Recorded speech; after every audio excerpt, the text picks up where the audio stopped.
Tonight on Free Minds TV, we'll be discussing a new texting and driving law. We'll also be talking about a man facing criminal charges for shooting himself in the groin, police brutality, plus a whole lot more. All coming up tonight on Free Minds TV.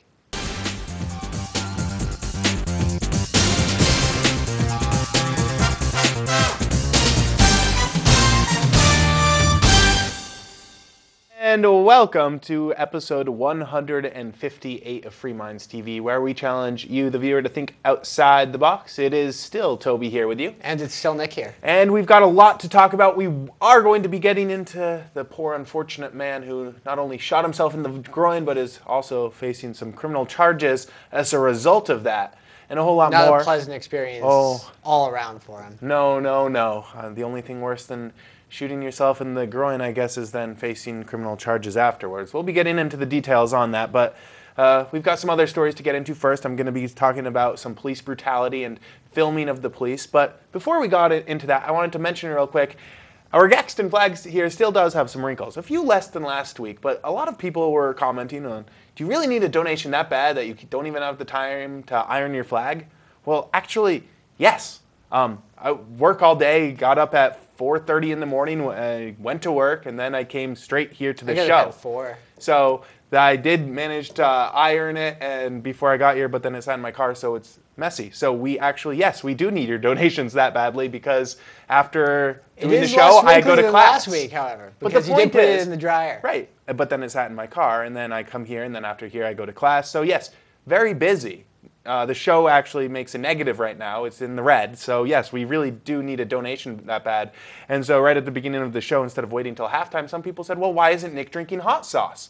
Well, because you got to get to $300 on the front page, and then we can have a brand new set that doesn't need to be ironed on a weekly basis. We can have it all look beautiful back here, and we need to raise $300 for that. Well, less than that. I think we still have like 80-something% of our goal to go. We're trying to raise $300 via chip-in page. You can pledge money easily with any major credit card up on our website, up at freemindsmedia.org. After we get $300, get to see Nick take a shot of hot sauce, plus our flag won't need There's got to be people out there who don't like me that much. Right. It'll help the show. It'll help us look real slick. So we have this going until Independence Day is the deadline on this. So if you like the show you've been watching for a while, maybe you can only afford $1. That's fine. We'll take it. freemindsmedia.org. All right. Plugs out of the way, Nick. We've got to move on. We've got a big show to get to. I wanted to start off by talking about some police brutality videos. Yes, this one of the many that's gone viral on the internet recently with police, well, just beating the crap out of, well, citizens and maybe some illegal immigrants as well sometimes. We're going to be talking about one particular case, but the main theme here is, should the photographers of these videos be put in jail for taking the pictures? All right. We'll get into that after we show the clip. This first one is coming from Seattle. The Seattle Police Department is conducting an internal investigation into an officer who allegedly roughed up an innocent detainee, and it was all caught on film. Well, it's allegedly, but let's take a quick look at the film and see how alleged it really is.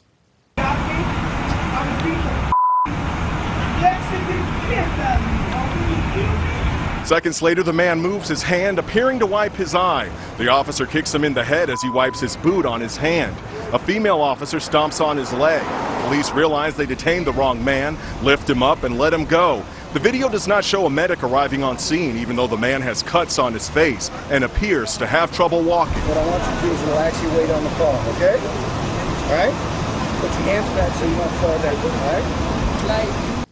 So as you can see, it's not all that alleged. He said, quote, "You got me? I'm going to beat the bleeping Mexican piss out of you, homie. You feel me?" Then the guy went to wipe his eye, booted him in the head. Then he, I guess, wiped his foot on the guy's arm there. I mean, pretty sick stuff. After a few minutes later, when they found out that the poor guy, the Mexican here, who got the crap beat out of him, had nothing to do with the robbery they were investigating, they simply helped him up and told him to be on his way.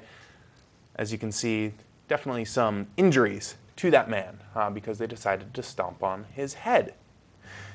Now, the bigger question here, Nick, is should the videographer who is filming all this be prosecuted? Should he go to jail for this?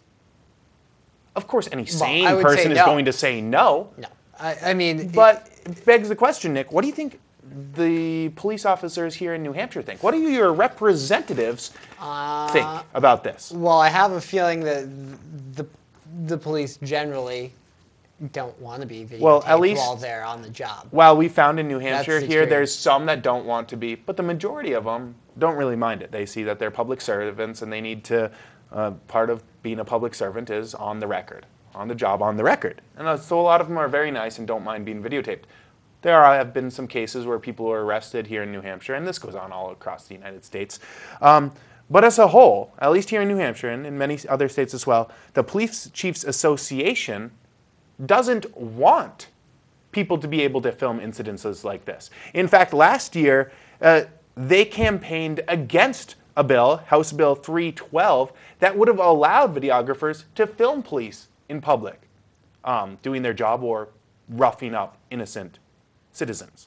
So not only does the Police Chiefs Association here in New Hampshire think that this freelance videographer should be locked up for this, but so do your representatives. You know, those people in the House, those people in the Senate. As a whole, they voted down on this. So, Nick, it's pretty disgusting to me to think that the police who are supposed to serve and protect, and our so-called representatives, as a whole, and I'm not, as a whole here, believe that people who film police officers kicking the crap out of citizens should go to jail for it. That's what they believe. It's a felony currently. Yeah, it is. It would be a felony to do this. Yeah, I think that the New Hampshire law specifically, it relates to wiretapping, so it actually relates to an audio recording.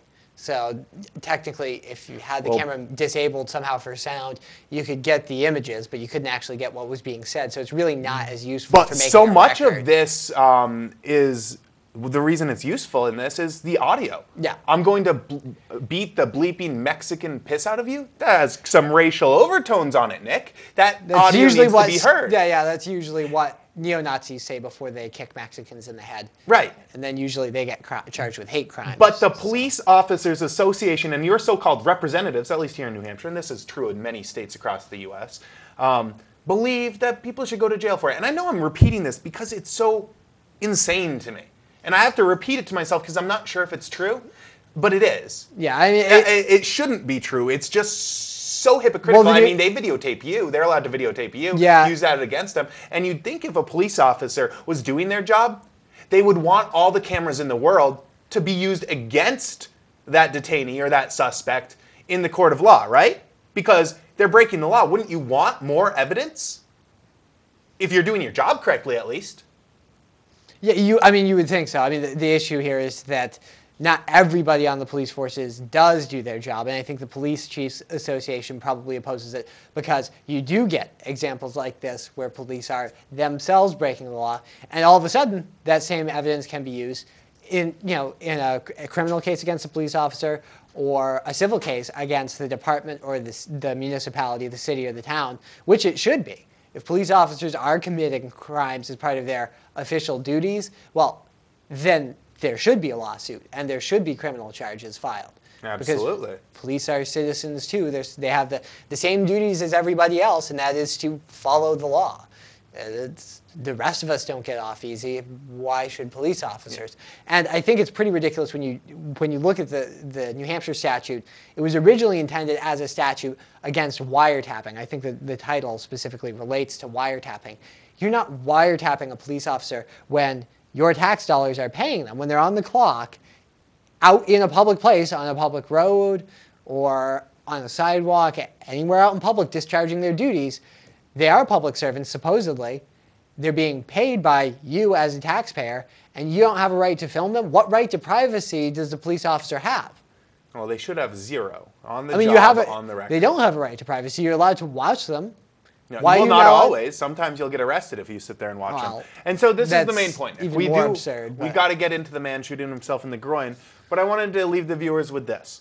Whether you're in New Hampshire or a different state or a different country, there's a good chance that it's also illegal for you to videotape the police in this manner. So what I want to say to you is push your so-called representatives.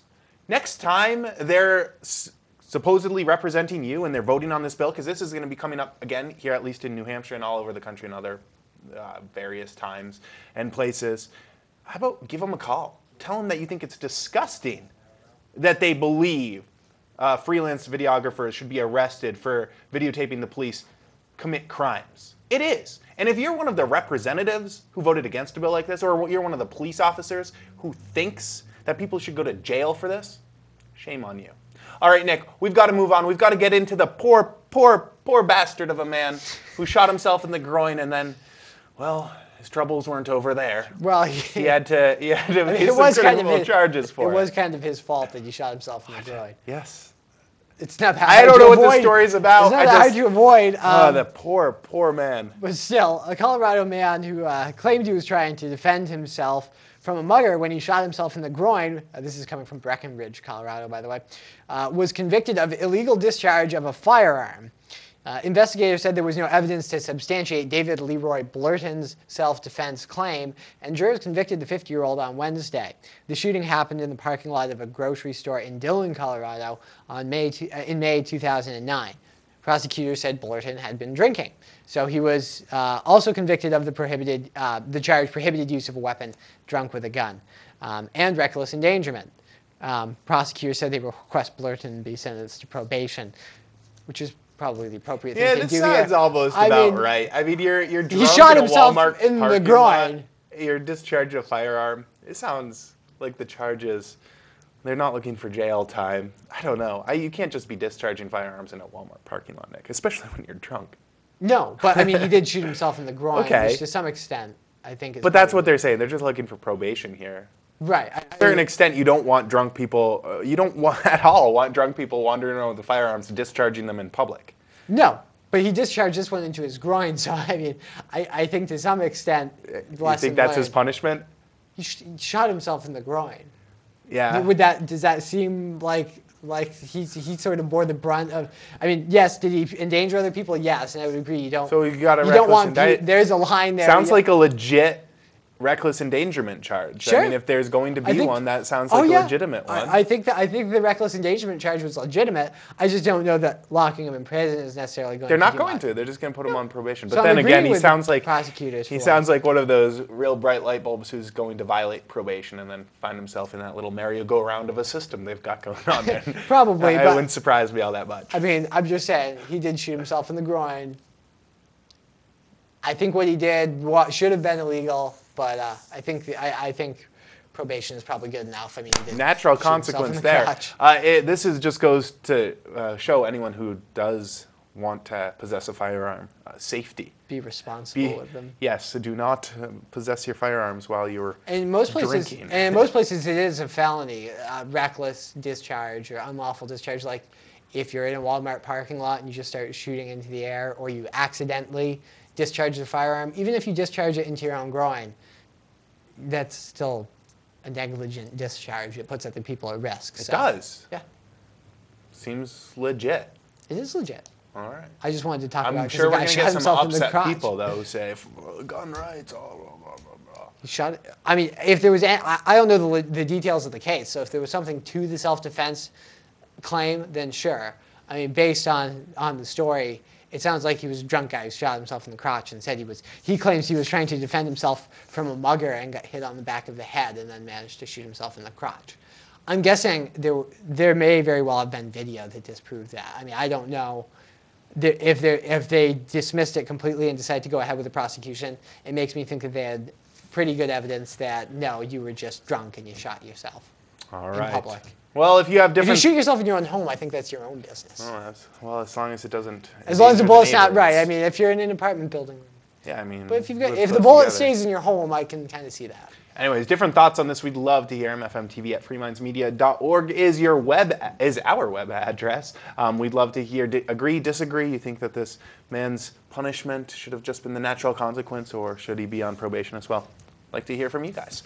All right, when we come back, Nick, we are going to be talking about RFID, but not the government. Colleges using it in a new, not so sophisticated manner. We'll be getting into that, as well as the texting and driving story. All that and a whole lot more coming up. Stay tuned. This is Free Minds TV. Have a seat. Have a seat. Have a seat. Now. I'll be doing that under duress. Take him into custody. This edition of whatever it is you're watching. We have every right. So shut it off, or you're going to be coming with me. Is brought to you in part by ReadIlyReport.com. Using the video camera to monitor government around New Hampshire. Did you take the pledge not to vote for an income tax? Live free or die! Showing you how it looks when they violate liberty and when they defend it. He can be up here. He can videotape. I apologize. Okay, thank you. I accept. Don't get mad. Get video. ReadIlyReport.com.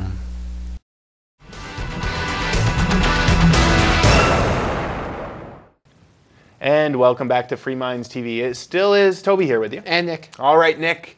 We've talked about RFID lots of times on this show. A lot of it having to do with possibly chipping people. The companies are starting to chip people. There's been grumblings of the government. Frequency ID yes, chips. it essentially allows you to track packages. Right now, stores use this in retail to track packages when shipments come in, and there's RFID readers. So a pallet of, I don't know, yams comes in, and each one has a RFID, and they say there's 10,000 yams on that pallet, and then they go through. That's a pretty. I should pick something else because they probably don't chip yams. No, not yet. Not yet, anyways. But there's talk that someday they'll chip everything. Everything will be chipped because in business it makes sense. The other way it makes sense is for governments to say put it in our IDs, in ID cards, or say under the skin, and then they can just track all the citizens, know where you are, if you're boarding an airplane, everything about you they can know. Some businesses are starting to have their employees chipped with RFID. Some states, I think New Hampshire actually has banned certain practices of that. But this story, not having to do with RFID with the government or with national ID cards or anything, it's having to do with Arizona State College. Actually, it's Northern Arizona University, is rolling out RFID chips in student ID cards. Why, you ask? Well, to collect attendance. Students in Northern Arizona University will have a hard time skipping class next fall because of a new attendance monitoring system. The new system will use sensors to detect students' university identification cards when they enter classrooms. According to the NAU spokesman, Tom Bauer, the data will be recorded and available for professors to examine. Now, Nick, I asked you when I first came in, what's the problem with this? Well, it seems like you could just have your buddy put a couple of ID cards in his pocket and skip class. Yeah. What's to stop it? It's so stupid. Nowhere in this article. It seems like a lot easier to cheat pages than the traditional actual look and see who's in class. It is asinine. How dumb. These people are supposed to be teaching the future, the future of the future. They are, but... And nowhere in this does it ever mention the fact that there's two major problems with this. Number one is you could just give, one person could bring in 100 ID cards and everyone's suddenly in class. Or you could legitimately go to class, forget your ID card, and not get credit for actually being there. Either one of these scenarios is going to be happening in every single class that happens at Northern Arizona University. It always happens. There's always people in these large lecture halls that don't show up. And so they've always got friends, so they can easily just be like, take all the IDs, we'll do it. Seven friends, well, one person every week. You just trade it off. Or you could just always leave your ID in the building, and I guess you're always there. And then, of course, there's going to be people who lost their wallet running late, left it on the bookshelf, and don't get attendance. So it just seems so crazy to me that these intellectuals, these deans with their doctorates, are setting up a program like this that's so stupid, Nick. It's so dumb. It doesn't even begin to make sense. God, people are spending hundreds of thousands of dollars to get an education from these dimwits. Yeah, well, I mean, you know. I'm flabbergasted, Nick. This story goes on for pages, talking about the Orwellian principles, blah, blah, blah, blah, blah. How about does it work? Is it going to work for the purposes you say it's going to? Of course it's not. It will not. The problem is to make an RFID system like that would work, then you do get into the more Orwellian aspect of things, because then you're talking about implanting the chips in people, which is something that can be done now, is being done now. Some states are, I believe I saw an article that the state of Washington is considering chipping sex offenders. Well, I'm sure a lot of those laws in many states will probably pass. And once they do it to sex offenders, then they'll probably do it to lots more convicted felons and extend it on and on. Anybody on probation, they'll try to make it more and more commonplace to the point where everyday people are getting chipped. Why not have your driver's license be a chip? That's where it gets very troubling for a lot of people, because a lot of people don't want the government putting microchips in them. Yeah. I mean, 10 years ago, if somebody talked about this, you would think they were off their meds. Oh, they but, say 1984. This is relevant public policy now, because the technology has gotten to the point where, yes, in fact, the government can require you to put a chip in your body and record where you go. So, I mean, at this university, it's just pure stupidity, Yeah, a waste of money. Nick. I figured it out. I'm sorry, I didn't read the whole article. I read parts of the article to see if they did mention that in here. I found out what I was missing. University president John Hager added that the censors were paid for initially by federal stimulus money. Oh, well. That changes everything. It doesn't even matter if they're going to do a thing. The federal government's going to give us $50,000 towards this, and then we can pay for the rest and all the maintenance and the repairs and the upkeep ourselves. That's the problem with federal grants. I just don't get could it. they have Why bought is- something that actually did? Aren't they still wasting Well, the no, money? this is what the federal government's doing, Nick. You start with giving it to college students, and then it means nothing by the time they're 30-somethings, and the government's doing this for real. Because it will happen, as you said, Nick. It's going to start with the sex offenders, the low-lifes. Then it's going to go on to felons, and it's just going to be, and then maybe, I don't know, caught illegal aliens. It's going to trickle down until everybody's got a chip in them. And that's how it's going to be sometime in the near future.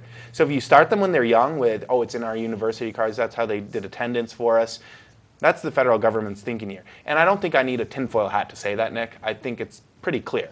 No, I think there will be a push to do it. And there already are some pushes to do it. Yeah, and there was talk not necessarily about chipping people. There is talk about replacing dog tags. The Department of Defense, I have heard some talk over the last couple of years that the Department of Defense might be replacing the traditional dog tags with RFID chips. So that affects, if you think about how many people you know who have at some point in their life been in the armed services, that's one way that they can get chips in a significant portion of the population because, well, once you sign the papers and join the armed forces, you don't really have a choice. There's a reason they call it signing your life away. So, I mean, there has been some talk about doing it through the Department of Defense.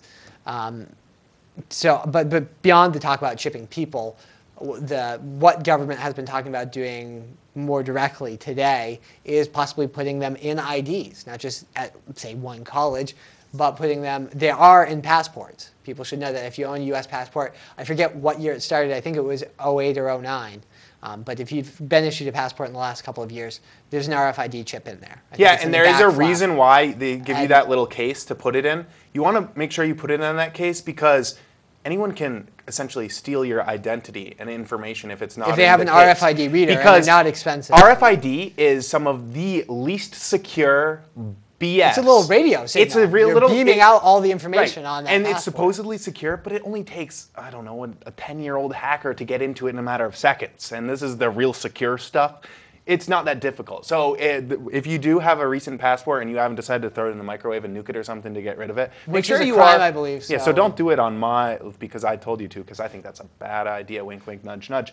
But make sure you're putting in that case because anyone with an RFID reader can just walk around and take your identity. And so, I mean, it really, I guess I don't know how much information is going to be stored in this article here, but it's a great tool for any identity thieves to use to steal people's identity. RFIDs are like a wet dream for them. Yeah, and I mean, there's no reason that, because, I mean, it's in passports today. There's no reason that states couldn't start putting it in driver's licenses. I think the state of New Hampshire, actually, I think there is some anti-RFID legislation that was passed into law in New Hampshire, and I think it did specifically prohibit the use of the technology in the state driver's license.